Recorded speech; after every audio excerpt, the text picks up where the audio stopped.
G'day, this is the Inner Chief Podcast, episode 342.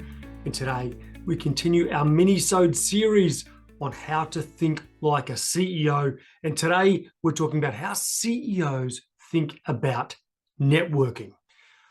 Chief, this is such an important topic. If you recall, we've spoken a lot about how to be promoted faster in the corporate world or in any business. And our formula is promotion speed equals track record to the power of network. So we have to build that track record. If we have no track record, then obviously the size of our network doesn't matter. But if we have a good track record, the power of that network will make an enormous difference. So what I want to talk to you today is 5 principles that CEOs use. This is how they think about networking. It's how to get your network to work for you when you're not in the room. We spoke last episode on how CEOs think about personal branding. Remember, your reputation, your personal brand is what people say about you or are thinking about you before you enter the room. Now what we want to know is how do we leverage that network? So when we have a great reputation, we have a good personal brand, how do we get the network to work for us? And how to get your network to think of you first when they have a problem. If you get this right, Chief, you'll get more opportunities. Your work will be easier because you're about to leverage the power of other people inside and outside of the business, have a more enjoyable career, which means you'll be healthier, fitter. You'll get promoted faster. You'll definitely get better results. And you know what? It just makes business so much more fun when you can do it with a group of people, a broad network of fantastic people. Now, when I talk about network, I mean like your entourage. We speak about entourage in Chief Maker. It's other people at the same level in the business. It's more senior executives, stakeholders, board members, suppliers, clients, external trusted advisors that you can call upon, former colleagues, people that are there for you, right? Here are the 5 key principles. Number 1, never think about your network about purely what you can get out of it. You must think about initially, what can I give it? This happens to a lot of salespeople. They think it's a real difficult thing to make a phone call to someone and try and make a sale. And it's the wrong way around, because what you're really trying to do in business is help someone. And that might be with your product or your service or what you're looking to achieve, or it might not be, right? You've got to think of it, it's sort of like a garden, right? And if you don't give to the garden, if you don't water it, if you don't get rid of the bugs, if you don't do the weeding, you don't spend time in the garden, you'll get nothing out of it. A farmer spends all their life tending to their crops, tending to their stock. We have to do this in a sort of similar way, right? Because without us, the network would be stagnant. So you have to think about, hey, what can I give to my network to help my network grow and be better?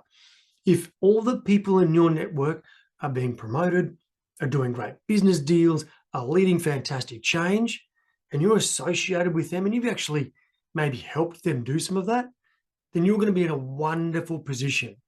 As they grow and they expand and they have great careers, so will you.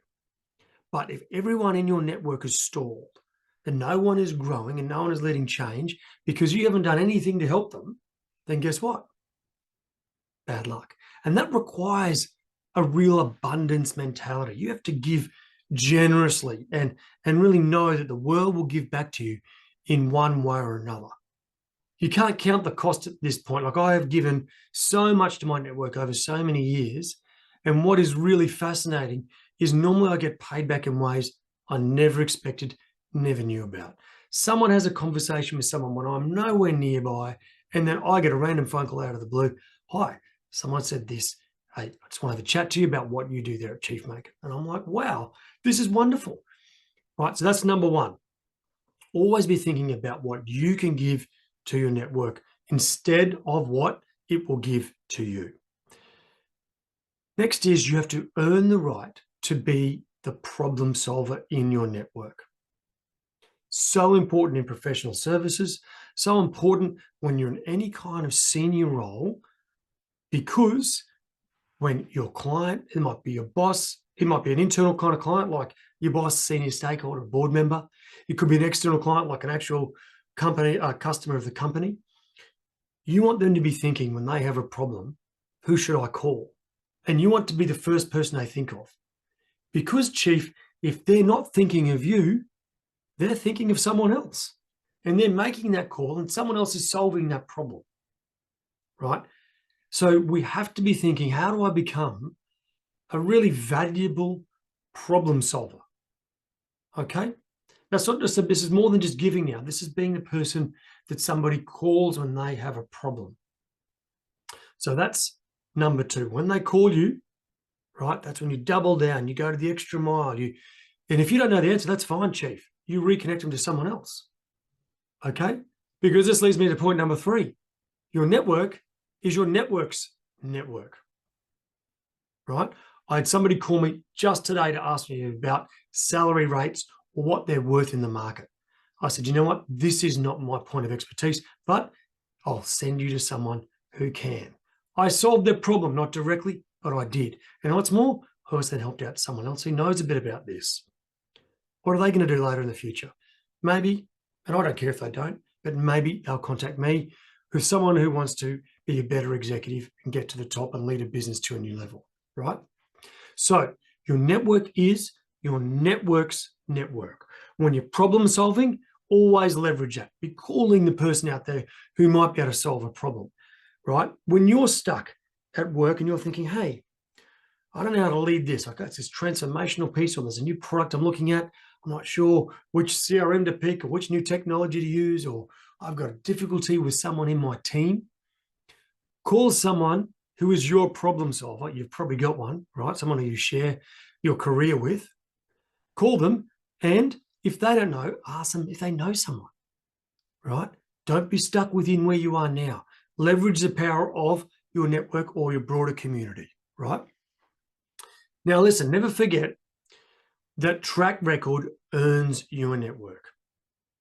If you are out there and you are working so hard to have people talk to you and you're expending huge amounts of energy, perhaps what you need to do is actually withdraw a bit and spend a bit more time on your track record and your reputation. Go back to the previous episode 341 on that. Because when you've got a track record and you've built all the trust elements, likable, capable, and reliable, when you have all that at your disposal, you actually become more magnetic. People go, hey, there is someone who I can rely upon to do a great job. That is a great chief. That's a it's a really great track record that they've got going there. And because of that, I'm happy to go to them again and again. And then when you're not in the room and someone else says, hey, does anybody know someone who can do this? You get called upon straight away. They're talking about you when you're not in the room. They're working for you when you're not in the room. And that is the power of having a great network with ambassadors. At Chief Maker, we get the vast majority of our business from clients we have worked with prior who then refer new clients to us. Okay? Most professional services businesses are like that, but we in particular, that's how we get most of our business. And it would be how you get most of the new opportunities at work, maybe new promotions, right? It might be how you get new business deals if you're in a senior role or a CEO role. People come to you, right? Because you can do a great job again and again and again, right? Now, Chief, one of the most important things, and this is a bit underrated, a lot of people actually, if you've done a lot for them, I had to learn this, right? Because we end up giving out a lot at Chief Maker. We do a lot of stuff to help our clients out. Sometimes they want to pay you back, right? And so if all you ever do is give, and there's one or two, I'm just talking about a relationship with one person here, and all you ever do is give, they start to feel like the relationship is out of balance. And actually, that's not how relationships should work in business. what they want to do at some point is to give back to you, right? So one way to help them do that is to every now and then ask them for their advice.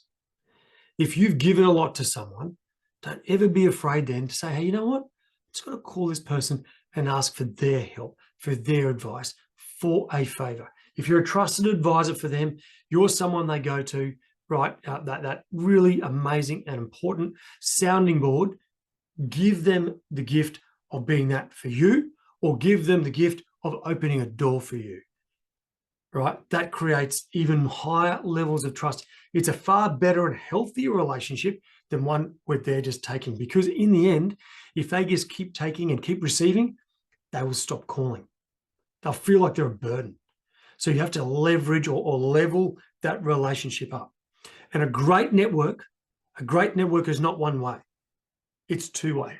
So you have to allow those opportunities, or when people want to help you out and refer you, you have to allow that to come and just demonstrate your gratefulness and your thankfulness. So, Chief, that is 5 ways that CEOs think about networking. Always remember, Chief, we have all the details at chiefmaker.com/342. And we have a wonderful download. If you're struggling to influence and gain that trust of really senior stakeholders in the business, we have a great PDF for you to download. It's a really awesome guide on how to influence stakeholders. Go to chiefmaker.com/stakeholders. That's there for you to check out. Righto, Chief. As always, remember to stay epic.